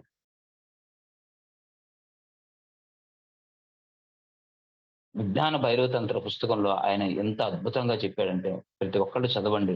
విజ్ఞాన భైరవతంత్ర. 112 ధ్యాన పద్ధతులున్నాయి. 112 మెడిటేషనల్ టెక్నిక్స్. అందులో శ్వాస మీద ధ్యాస ఒకటి మొట్టమొదటిది. దీన్ని మనం చేస్తున్నాం. మీకు వీలైతే మిగతావి కూడా ప్రాక్టీస్ చేయొచ్చు. ఒకటి ప్రాక్టీస్ చేస్తే మిగతావి ఆటోమేటిక్‌గా ప్రాక్టీస్ చేయడం ఈజీ. 112 ధ్యాన పద్ధతులు. ఇంకా ఎక్కువే ఉన్నాయి. ఇంకా చెప్పాలి. దాన్ని క్రోడీకరించి 112 తెచ్చారు. అక్కడి నుంచి 12 తర్వాత అందులో మనం ఇది తీసుకున్నాం. శివుడు పార్వతికి చెప్పాడు ఈ విషయాన్ని. శివుడు ప్రవచనాలు చెప్పలేదు. ఉద్బోధనలు చేయలేదు. పార్వతి అడుగుతుంది. ఉనికి గురించి అడుగుతుంది. ఎగ్జిస్టెన్స్. మన ఎగ్జిస్టెన్స్ ఏంటండి? మీ ఎగ్జిస్టెన్స్ మనం ఉన్నాము. మన ఉనికి ఉంది. ఏది? ఎలా తెలుస్తుంది మనకి మన ఉనికి ఉన్నదని? అసలు మనకు ఉనికి కారణం ఏంటి? మన చుట్టూ ఉన్న ప్రపంచాన్ని ఎవరు సృష్టికర్త? దీనికి మూలం ఏది? దీని కోర్ ఏది? Inner core. నీ లోపలికి వెళ్ళి, నీ కోర్‌లోకి నువ్వు వెళ్తే, నీ inner core, deep down in your core. నీ కేంద్రంలోకి నువ్వు వెళ్తే, తెలుగులో చెప్పాలంటే, నీ కేంద్రాన్ని మనం మర్చిపోయినాం. మన కేంద్రంలో మనం లేము. ఎప్పుడు మన కేంద్రంలో మనం ఉండలేదు. కేంద్రంలో ఉన్నవాడు బుద్ధిగా ఉంటాడు. పైన అవస్థగా తిరుగుతున్న వాడు మనగా ఉంటాం. గందరగోళంగా ఉంటాం. ప్రతిదీ భయమే. Fear, fear, fear. ప్రతిదీ అయోమయమే. ప్రతిదీ భయమే. ప్రతిదీ కోపమే. అగమ్యగోచరమే. గందరగోళమే.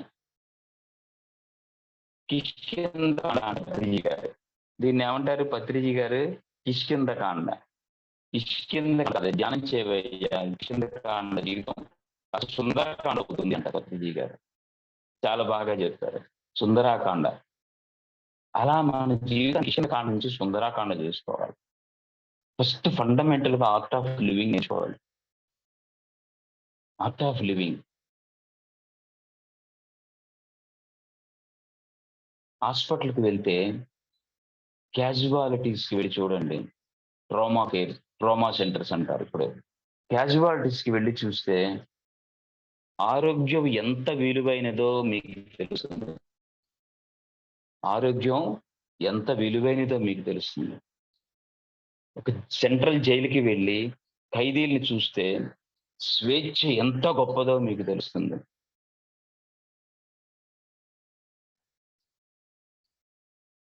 డెత్ బెడ్ మీద క్షణాలు లెక్కబెట్టిన వాళ్ళని చూస్తే జీవితం ఎంత విలువైందో మనకి తెలుస్తుంది. కొన్ని కోట్ల మంది ఒంటి మీద బట్టలు లేవు. 2 పూటలు తినటానికి తిండి లేదు ఈ ప్రపంచంలో. ఒక పూట తినటానికి తిండి లేదు.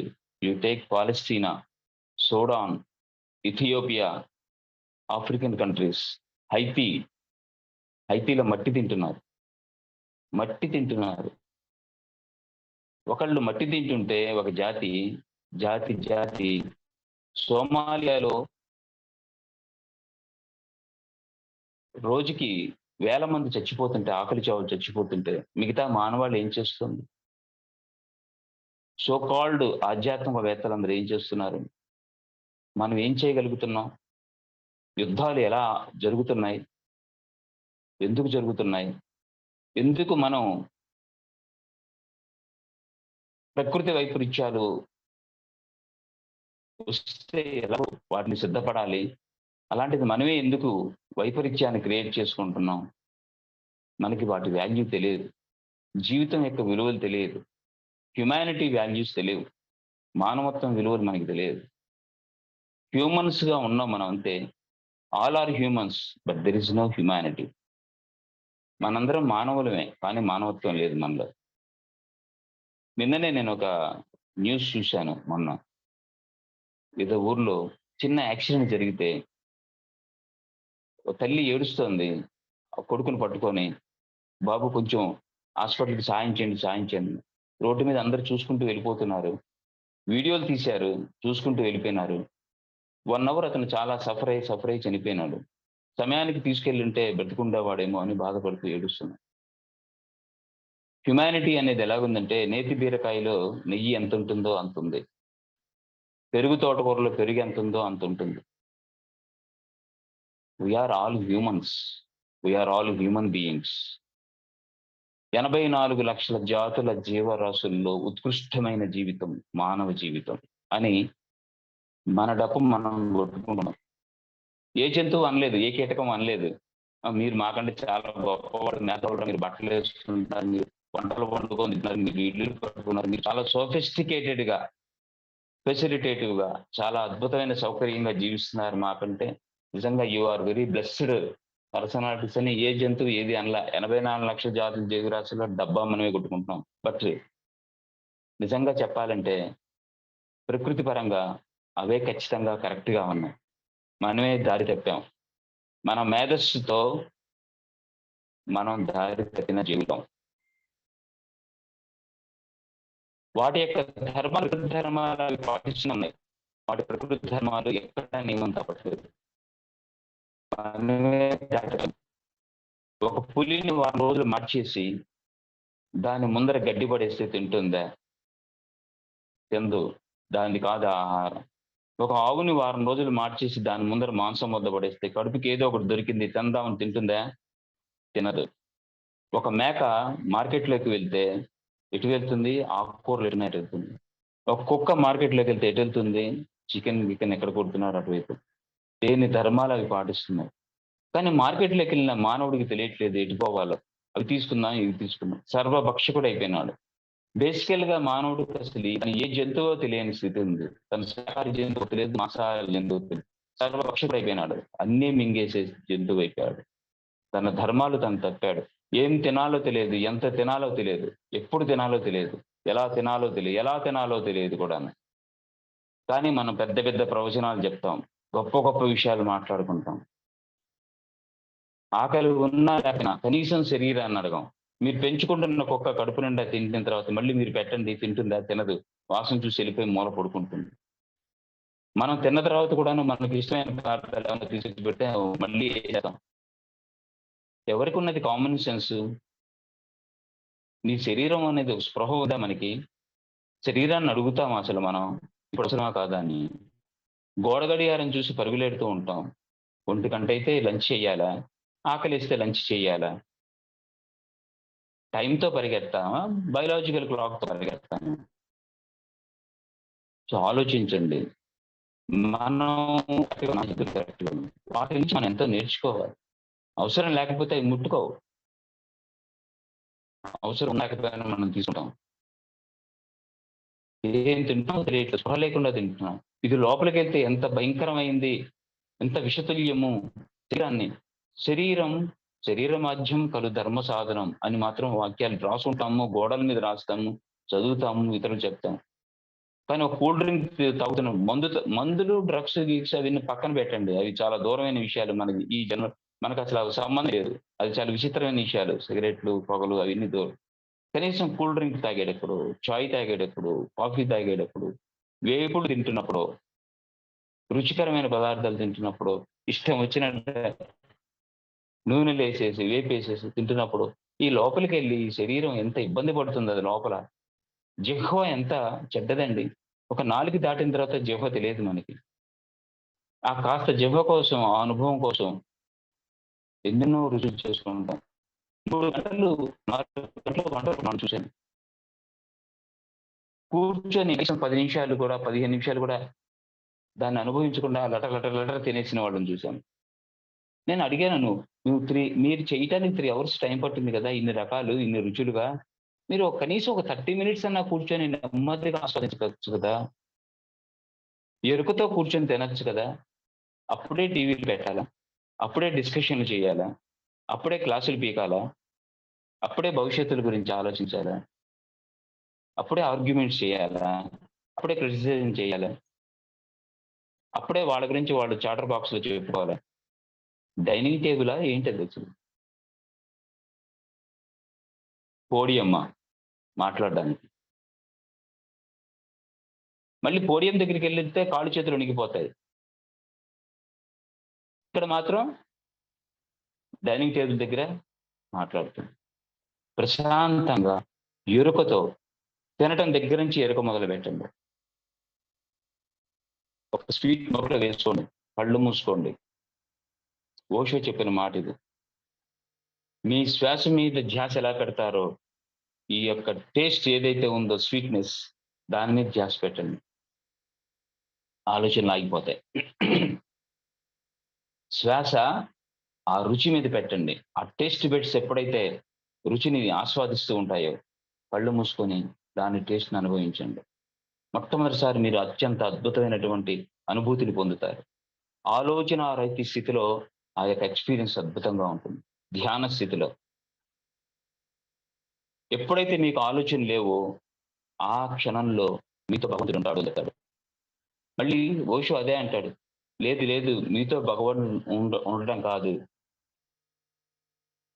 మీలో భగవంతుడు ఉంటాడు. భగవంతుడే ఉంటాడు. మీరు ఉండరు, భగవంతుడే ఉంటాడు. ఎంత అద్భుతమో చూసారా? మనకి భోజనం చేయడం చేత కాదు. స్నానం చేయడం చేత కాదు. అన్నం పరబ్రహ్మ స్వరూపం. అన్నం పరబ్రహ్మ స్వరూపం అంటే ఏంటంటే అర్థం? అన్నాన్ని వృధా చేయరాదు అని అంటారు చాలా మంది. అది అది ఆ హోటల్‌లో ఆ క్యాప్షన్ అలా రాసేవాళ్ళు. అన్నాన్ని వృధా చేయరాదు. అన్నం ఎప్పటికి వృధా కాదండి. నువ్వు తిన్న ఆహారం నీకెక్కువైతే జంతువులు తింటాయి. జంతువులు తినగా ఎక్కువైతే కీటకాలు తింటాయి. కీటకాలు తినగా ఇంకా ఉంటే బాక్టీరియా, వైరస్ తింటుంది. అవి తిన్న తర్వాత కూడా మిగిలిపోతే పంచభూతాల నుంచి వచ్చింది పంచభూతాల్లో కలిసిపోతుంది. మనం డబ్బు పెట్టి కొన్నాము. మన డబ్బుతో కొన్నాము. మనం లాభ నష్టాలు, డబ్బు వీటి వాల్యూస్ కందిపప్పు కేజీ రూ. 2 ఆ చీమ అలాగే తీసుకెళ్ళింది. రూ. 200 చీమ కందిపప్పు దొరికితే అలాగే తీసుకెళ్ళింది. మా చిన్నప్పుడండి మా తాతగారు చెప్పేవాళ్ళు కందిపప్పు అప్పుడు రూపాయండి, రూ. 1.50, రూపాయన్నరండి 60, 70 ఏళ్ల క్రితం. ఇప్పుడు 200 అని మొదలు పెడతాం కందిపప్పు చూడంగానే మనొక హిస్టరీ, ఉపోద్ఘాతం మన నెత్తినంత బోలెడంత గార్బేజ్ ఉంటుంది గదా! ఆ టెన్షన్ వాటికేం ఉండదు. దానికి కావాల్సింది కందిపప్పు ఏ గింజైతే దొరికిందో ఆ గింజని పట్టుకొని ఎళ్ళిపోతుంది. దాని రేటుతో సంబంధం లేదు. ఈ దీంతో సంబంధం లేదు. అవి ఎంత స్వేచ్ఛగా ఉన్నాయి, ఎంత ప్రశాంతంగా ఉన్నాయి, ఎంత హాయిగా ఉన్నాయి, ఎంత అలర్ట్‌గా ఉన్నాయి, ఎంత అటెంటివ్‌గా ఉన్నాయి. మహాభారత యుద్ధం జరుగుతుంది. మహాభారత యుద్ధం జరుగుతున్నప్పుడు దాన్ని మనకి అందించిన వాడు వ్యాస భగవానుడు. వ్యాస భగవానుడు రికార్డ్ చేసి మనకు అందించాడు. ఒకరోజు ఆ 18 రోజుల పర్వంలో యుద్ధంలో ఒకరోజు ఏదో ఒక ఆ రోజు యుద్ధాలు సూర్యోదయం తర్వాత మొదలయ్యేవి. సూర్యాస్తమయం అవ్వంగానే ఆగిపోయేవి. యుద్ధ నీతి. సూర్యాస్తమయం అయిపోయినప్పుడు ఎదురుకుండా శత్రువు దొరికినా చంపేవాడు కాదు. అరే! ఈ రోజుకి బతికిపోయావు నువ్వు వెళ్ళిపోరా రేపు చూసుకుందామని వదిలేసేవాడు శత్రువుని కూడా. ఈ రోజుల్లో అలా ఉండదు. ఎప్పుడైతే చీకటి పడుతుందా బాంబులేద్దామని చూస్తున్నారు. రాత్రే యుద్ధం మొదలవుతుంది. అసురులం అయిపోయాం కదా! మనం. అసురులు రాక్షసులకి రాత్రిపూటే బలం వస్తుంది.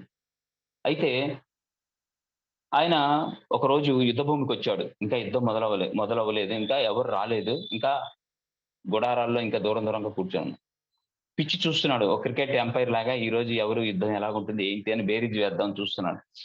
ఈ లోపల ఒక కీటకం చాలా స్పీడ్‌గా రోడ్డు దాటి వెళ్ళిపోతుంది. దాన్ని చూసి వ్యాసుడు అడిగాడనమాట. "ఏమి అంత హడావిడిగా అంత గాబరాగా వెళ్ళిపోతున్నావు? ఏమైంది నీకు" అని. "మహానుభావా, ఋష్యేంద్ర మీకు వినిపించట్లేదా? ద్రోణాచార్యుడు, అశ్వత్థామ, కర్ణుడు, దుర్యోధనుడు మరి యోధాను యోధులందరూ భీష్మాచార్యుడు, యోధాను యోధులందరూ గుర్రాలేసుకొని చండ ప్రచండ వేగంతో వస్తున్నారు యుద్ధభూమికి. ఇక్కడే కనుక నేనుంటే పచ్చడైపోతాను" అని అలా రోడ్డు దాటంగానే వందే భారత్ ఎక్స్‌ప్రెస్ ఎళ్ళినట్టుగా దడ దడ దడ దడ దడ దడ దడ దడ రథాలెళ్ళిపోయాయి. ఆశ్చర్యపోతాడు వ్యాస భగవాన్. అయ్యో! ఏమిటి? నాకేమి వినపడలేదు. దగ్గరికొచ్చేదాకా నాకు వినలేదు. ఆ కీటకానికి ఎలా తెలిసిపోయింది? వాటికి అతీంద్ర శక్తులుంటాయి. వాటికి ఎంత అతీంద్ర శక్తులుంటాయంటే మనం వాటిని కోల్పోయాం. మనకి ఉండేవి. మనం కోల్పోయాం.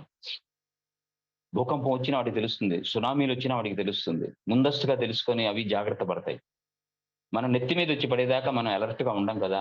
అయ్యో! నేను చూసుకోలేదు, నేను చెందలేదు అని అంటూ ఉంటాం. ఎవడ్రా ఇక్కడ పెట్టిందని అరుస్తూ ఉంటాం. అయితే అప్పుడు వ్యాసుడు అడుగుతాడనమాట. సరే ఓకే. అహం దెబ్బతింది నీకు. అది చెప్పింది నాకు అని. అయితే నువ్వు ఆఫ్టర్ ఆల్ ఒక కీటకానివి. నువ్వు చచ్చిపోతే ఏంటి నష్టం ఈ ప్రపంచానికి? నువ్వేమన్నా మనిషివా? నీకేమన్నా అప్పుడు దానికి అహం దెబ్బతింటుంది. మనిషివా అని అడిగింది. మీరు మాకంటే ఎందులో గొప్పవాళ్ళు స్వామీజీ. మీరెందుకు మాకంటే ఎంత గొప్పవాళ్ళు. మీకంటే గొప్పవాళ్ళం కాదా మేము? ఉత్కృష్టమైన జీవితం మాది. 84,00,000 జాతుల జీవరాశుల్లో. అలాగా? అయితే నేను ప్రశ్నలు అడుగుతాను. సమాధానం చెప్పండి అని. ఏమిటి అనంటే, మాకు ఆకలేస్తే మేము ఆహారం తీసుకుంటాం. మీకు ఆకలేస్తే మీరేం చేస్తారు? మేము గూడా ఆహారం తీసుకుంటాం ఆకలేస్తే. ఇంకేం చేస్తాం? మాకు అలసిపోతే విశ్రాంతి తీసుకోవడం కోసం మేము నిద్రపోతాం. మీరు విశ్రాంతి తీసుకోవాలంటే అలసిపోతే ఏం చేస్తారు? మేము గూడా నిద్రపోతాం. పిచ్చి ప్రశ్నే అనుకుంటాడు. మేము మా సంతానాన్ని వృద్ధి చేసుకోవటం కోసం మేము మైథునం చేస్తాం. మీరేం చేస్తారు? అని అడుగుతుంది. మేము కూడా పెళ్లిళ్లు చేసుకుంటాం. మైథునం చేస్తేనే సంయోగం చెందితేనే కదా! మా వంశాలు కూడా అభివృద్ధి చెందుతాయని. కదా! మేమేం చేస్తున్నాం మీరు అదే చేస్తున్నారు. అంతకు మించి మీరేం చేస్తున్నారో చెప్పండి. మీరు గొప్పవాళ్ళని ఒప్పుకుంటాము అంటారు. అంతకు మించి. ఒక్కసారి ఈ ప్రశ్న మనం వేసుకుందాం. మనం అంతకు మించి ఏం చేస్తున్నాం? అది మనల్ని అడిగినట్టన్నమాట.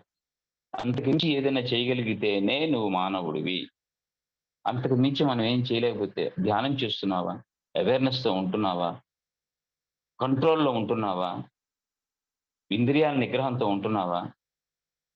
ఏం తినాలో, ఎంత తినాలో, ఎప్పుడు తినాలో, ఎలా తినాలో తెలుసా? ఇంగిత జ్ఞానం ఉందా? ఇంగిత జ్ఞానం లేకపోతే పరంగీత జ్ఞానం ఎక్కడి నుంచి వస్తుంది మనకి?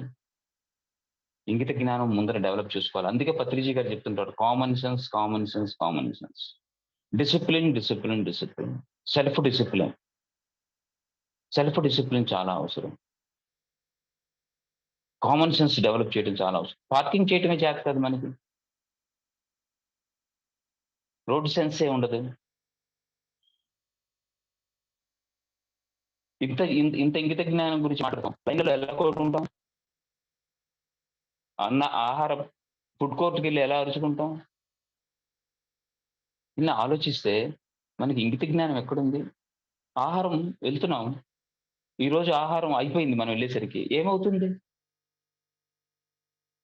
ఇది కూడా భగవంతుడి ప్రసాదమే కదా! ఎందుకో ఈరోజు ఒక గొప్ప ఆపర్చునిటీ ఇచ్చాడు. ఈరోజు యాక్చువల్‌గా నా అంతట నేను ఉపవాసం ఉండలేను. తినాలనిపించింది. కానీ ఈరోజు ఉపవాసం ఇచ్చే అవకాశం ప్రకృతి ఇచ్చింది నాకు. పరమాత్ముడు ఇచ్చాడు. ప్రకృతి ఇచ్చింది. ఒక అద్భుతమైనటువంటి నాకు ఈరోజు ఆపర్చునిటీ దొరికింది. ఉపవాసంతో ధ్యానం చేస్తా నేను. అనుకుంటే ఎంత హాయిగా ఉంటుంది? అందరికి సరిపడేట్టు ఉంచాలి కదా! సగం మందికి పెట్టి సగం మందికి వదిలేస్తే ఎలాగవుతుంది? ఇంత దూరం వచ్చినోళ్ళం మాకు ఏం తిండి లేక వచ్చామా? ఆర్గ్యుమెంట్‌లు చేస్తూ ఉంటారు. గోల గోలగా. ఇవి చూస్తే ఎంత ఆశ్చర్యమేస్తుందో. గంటలు గంటలు వెయిట్ చేస్తారు మళ్ళీ భోజనం కోసం. మళ్ళీ తిరిగి అవన్నీ వచ్చేదాకా. ఆర్గనైజర్‌లు అడుగుతూ ఉంటారు. ఉండండి సార్ వచ్చేస్తా. మేము వన్ డే వర్క్‌షాప్స్ పెడుతూ ఉంటాం కదా! వైజాగ్‌లో. అనుభవాలు, ఎక్స్‌పీరియన్సెస్ ఒక 200 మంది వస్తారని ఎక్స్‌పెక్ట్ చేస్తాం. సడెన్‌గా అప్పటికి 250 మందికి తయారు చేస్తాం. కానీ 300, 350 మంది కూడా వచ్చిన రోజులున్నాయి. అప్పుడు కొంచెం ఆ వెన్యూకి దానికి డిస్టెన్స్ ఉండటంతో అవి తీసుకురావడానికి కొంచెం సమయం పట్టొచ్చు. ఈ లోపల ఆర్గ్యుమెంట్‌లు ఇవి జరుగుతుంటే ఆశ్చర్యం వేస్తుంది. ఇప్పటిదాకా 3 గంటలు చెప్పిన ప్రవచనాలన్నీ ఏమైపోయినాయి? మహానుభావులు చెప్పిన ప్రవచనాలన్నీ ఏమైపోయినాయి? ఇలాంటి ఉంటుంది మన మానసిక స్థితి.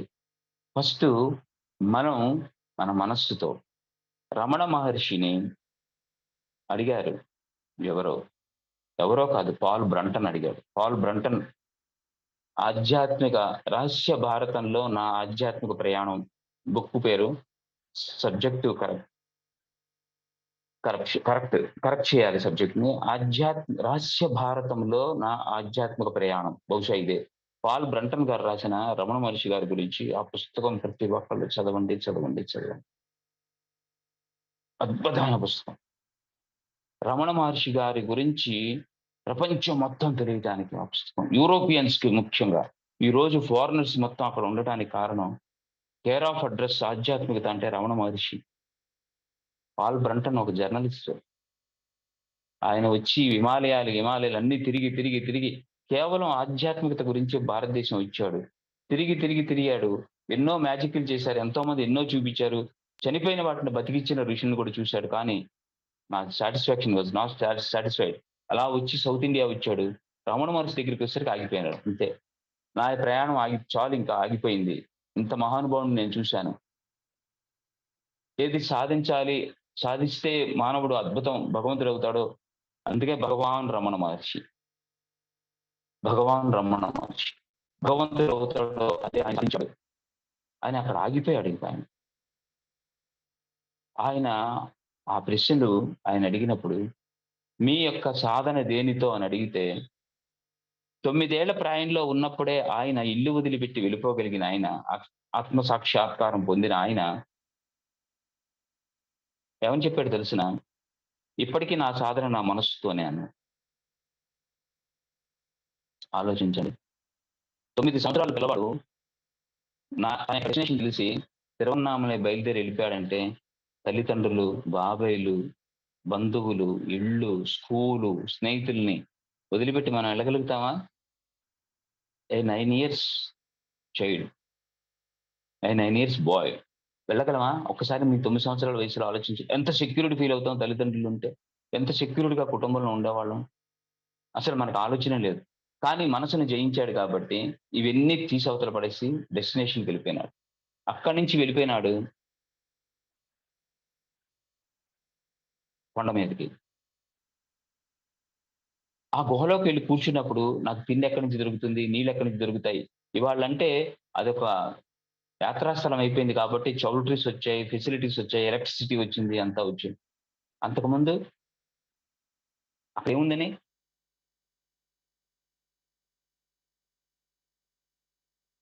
ఆయన ఆలోచించలేదు. అంటే మనస్సుని జయించిన వ్యక్తి ఆయన. మనమైతే మనకు ఆహారం ఎక్కడ?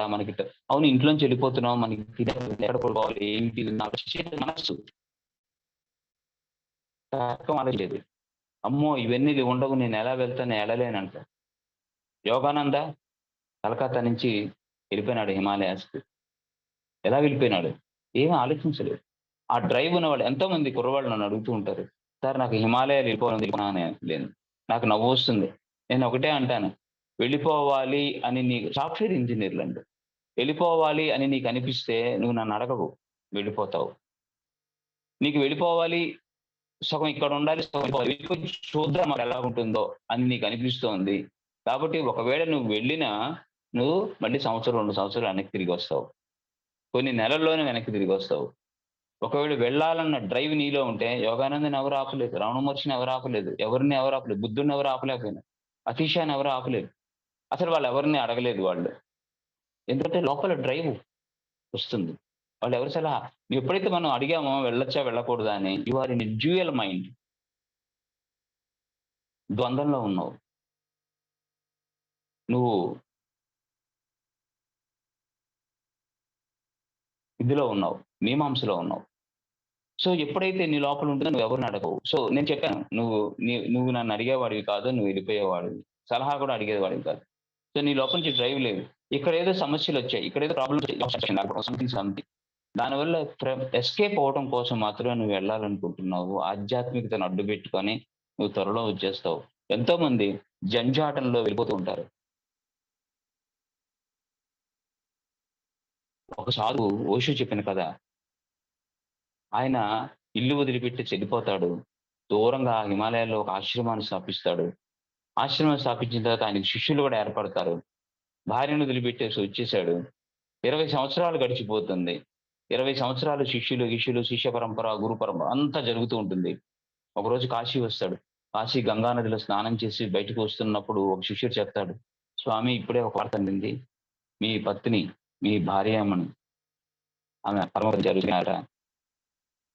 చలో ఏక్ జంజర్ తో హో గయా. ఏక్ జంజర్ తో ఉఠ్ గయా. ఏక్ జంజర్ తో నికల్ గయా. అంటే 20 సంవత్సరాలు వదిలిపెట్టిన భార్య కూడాను నువ్వు ఇంకా మోస్తూనే ఉన్నావు.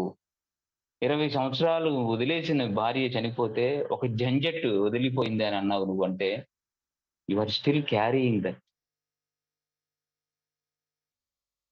సో మనస్సు ఎన్ని గారడీలు చేస్తుందో, మనస్సు ఎన్ని జిత్తులు మారి పనిచేస్తుందో, మనస్సు గురించి చెప్పుకోవాలంటే ఈ మనస్సుతోనే చెప్పుకుంటాం. ఎన్నెన్నో ఉంటాయి. అలా అని చెప్పి మనస్సు చెడ్డది కాదు. మనస్సు చెడ్డది కాదు. మనస్సు చంచలమైనది కానీ చెడ్డది కాదు అంటాడు ఓషో. మనస్సు చంచలమైనది కానీ చెడ్డది కాదు. అది చంచలంగా ఉండటం వల్లే నువ్వు ఈరోజు ఆధ్యాత్మికతలోకొచ్చావు. ఈరోజు జూమ్ సెషన్‌లోకి తీసుకొనొచ్చింది నిన్ను. మీకెన్నో సంభావ్యతలున్నాయి. తెల్లవారుజామున 3 గంటలకు లేచి ధ్యానం చేయాల్సిన పనే ఉంది. అందరూ కన్ను పెట్టి నిద్రపోతున్నారు. ఫ్యాన్‌లేసుకొని, ఏసీలేసుకొని. చిన్నప్పుడు ఎలాగో చదువుకోవడానికి బలవంతాన లేపేశారు. ఇప్పుడు 3 గంటకి ఎవరు లేపుతున్నారు? ఎవరు లేపక్కర్లేదు కదా! మనం స్వయ ఇచ్ఛతో, మన ఆనందంగా, మన సంతోషంగా, మన సెల్ఫ్ డిసిప్లిన్‌తో ఇది ఏది ఇంపార్టెంటో దాన్ని మనం చేస్తున్నాం. ఇది మనసే చేస్తుంది. ఎంతోమంది ఒక 30 మంది పనిచేసి 300 మంది రేపు చెయ్యొచ్చులే. వాడి మనసు ఏం చెప్తుంది? రేపు చేయొచ్చులే. నేను నల్లా క్లాస్ చెప్పాను కదా! వర్క్షాపు. ఈరోజు పడుకుంటూ పోదాం. ఈరోజు నిద్ర చాలదు. మళ్ళీ వెళ్ళాలి మధ్యాహ్నం క్లాస్ ఉంది. అని ఏం చెప్తుంది మనసు? బుజ్జగిస్తుంది, సమర్థిస్తుంది, పడుకోబెడుతుంది. దాన్ని జయించాలి. నా యొక్క ప్రయోగాలన్నీ మనసుతోనే అని రమణ మహర్షి కారణం. ఇలా మనం చెప్పుకుంటూ పోతే వన్ డే వర్క్‌షాప్ చెప్పేయచ్చు మనస్సు మీద. అసలది లేదు. విచిత్రమైన విషయం. చెప్పచ్చా మేడం ఒక స్టోరీ? హలో! చెప్పండి సార్. చెప్పండి. చెప్పండి. చెప్పండి సార్. బోధిసత్వుడు చైనా వెళ్ళాడు. బోధిసత్వుడు చైనా వెళ్ళాడు. బోధిసత్వుడు మనం చెప్పుకున్నాం. చైనాకి ఇచ్చిన గొప్ప బహుమానం అని. బోధిసత్వుడు చైనాకెళ్ళినప్పుడు అక్కడ ఒక మహారాజు బోధిసత్వుడు లాంటి వాడు వస్తున్నాడు మహానుభావుడని ఆయన పూర్ణ కుంభంతో ఆయన స్వాగతాలు పలికి రథాల మీద తీసుకొచ్చి ఆయనకి సత్కారం చేసి, మహానుభావ నా రాజ్యం సుభిక్షంగా ఉంది. నా ప్రజలు సంక్షేమంగా ఉన్నారు. ధనరాశులన్నీ నా ఖజానా నిండా ఉన్నాయి. నాకు రాణులున్నారు. సంతానం ఉంది. అన్నీ ఉన్నాయి. లేదంటే నాకు. కానీ నాకు ప్రశాంతతే లేదు. నా మనస్సు ఎందుకు ప్రశాంతంగా లేదు అంటాడు. అని నాకు ప్రశాంతతని ప్రసాదించండి స్వామి అంటే బోధిసత్వుడు చిరునవ్వుతో అంటాడు. అలాగే స్వామి తప్పకుండా రేపు ఉదయం తెల్లవారుజామున బ్రహ్మముహూర్తంలో మీరు నాకు ఎక్కడైతే విడిదినిచ్చారో ఆ విడిదికి మీరు రండి అంటాడు. అంటే తప్పకుండా వస్తాను స్వామి అంటాడు. కానీ ఒకటి గుర్తుంచుకోండి. మీరు వచ్చేప్పుడు మీ చిత్తాన్ని మీతోనే తీసుకోండి అంటాడు.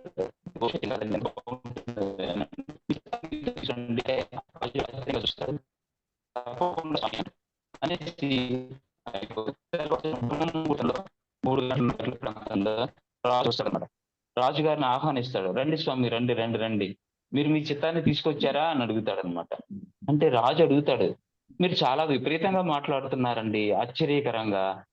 నేను వేరు చిత్తం వేరు ఎలాగవుతుందండి? చిత్తం నాతోనే ఉంటుంది కదండీ! చిత్తం ఎక్కడో ఉండదు కదా! దాన్ని తీసుకురావడానికి. చిత్తం నాలో అలాగా? మీలో చిత్తం ఉందా? ఏది ఒకసారి చూడండి. ఒకసారి చూపిచ్చండి. ఏది కళ్ళు మూసుకోండి. వేళ్ళలో వేళ్ళు పెట్టుకోండి. కూర్చోండి. శ్వాసను గమనించి మీ చిత్తాన్ని గమనించండి ఎక్కడుందో. మీ చిత్తాన్ని గమనించి, మీ చిత్తాన్ని నాకివ్వండి. వెంటనే దాంట్లో ప్రశాంతత నేను చేర్చేస్తాను. మీరు మీ చిత్తాన్ని గమనించండి, కూర్చోండి అని కూర్చోబెడతాడు ధ్యానంలో ఆయన్ని. ఆయన లోపలికెళ్తాడు. చిత్తం వెతుకుతాడు, వెతుకుతాడు, వెతుకుతాడు, వెతుకుతాడు. ఎక్కడా కనిపించదు. గంట తర్వాత కళ్ళు తెరుస్తాడు. స్వామి నా చిత్తం నాకెక్కడా కనపడలేదని. మరి కనపడని చిత్తం కోసం నేను ఎలా ప్రశాంతత చేకూరుస్తాను అంటే, స్వామి నాకు అర్థమైంది మీరేం చెప్పారో. లేని దాని కోసమే నేను ఇంతకాలం పాటులు పడ్డాను. లేని దాన్ని నేను క్రియేట్ చేశాను. అదసలు లేనే లేదని తెలుసుకున్నాను అని కాళ్ళ మీద పడతాడు. అలా ప్రాక్టికల్‌గా నేర్పించేవాళ్ళు ఆ రోజుల్లో గురువులు, మహానుభావులు. లేని దాన్ని మనం క్రియేట్ చేస్తాం. కేవలం మన ఆలోచనల యొక్క మొత్తం ఆ పోగే మన యొక్క మనస్సు. ఈ ఆలోచనల పోగు ఎప్పుడైతే పోతుందో అది మాయమైపోతుంది. కాబట్టి మై డియర్ మాస్టర్స్ మనం చాలా జాగ్రత్తగా ఈ విషయాలు తెలుసుకుంటూ, పుస్తకాలు చదువుతూ, ధ్యానము, స్వాధ్యాయము, సజ్జన సాంగత్యము చేసుకుంటూ ఈ జీవితాన్ని ఆర్ట్ ఆఫ్ లివింగ్ భూమి మీద అద్భుతంగా జీవించడం నేర్చుకోవాలి ఆనందంగా. మనం ఒక అయస్కాంతంలా తయారవ్వాలి. మనం ఆనందంగా ఉంటే మన చుట్టూ ఉన్నవాళ్ళు ఆనందంగా ఉంటారు. మనం కోపం, ద్వేషం, పగ, ప్రతీకారం, అసూయ, ద్వేషం, క్రిటిసిజం జడ్జిమెంట్లు చేస్తూ దరిద్రంగా ఉంటే చుట్టూ కూడాను గార్బేజ్ లాగానే ఉంటుంది. సో మనం ఒక మ్యాగ్నెట్ లాగా ఒక శక్తివంతంగా, ఒక అద్భుతంగా తయారు బుద్ధత్వంతో. అంటే మనం ఇవన్నీ ప్రాక్టీస్ చేయాలి. సో తప్పకుండా పత్రిజీ గారు చెప్పినట్టు we are all Buddhas, we are all masters, we are all Buddhas, we are all friends and we are all gods even. Thank you very much. Thank you all of you. Thank you madam. Over to Sushma madam.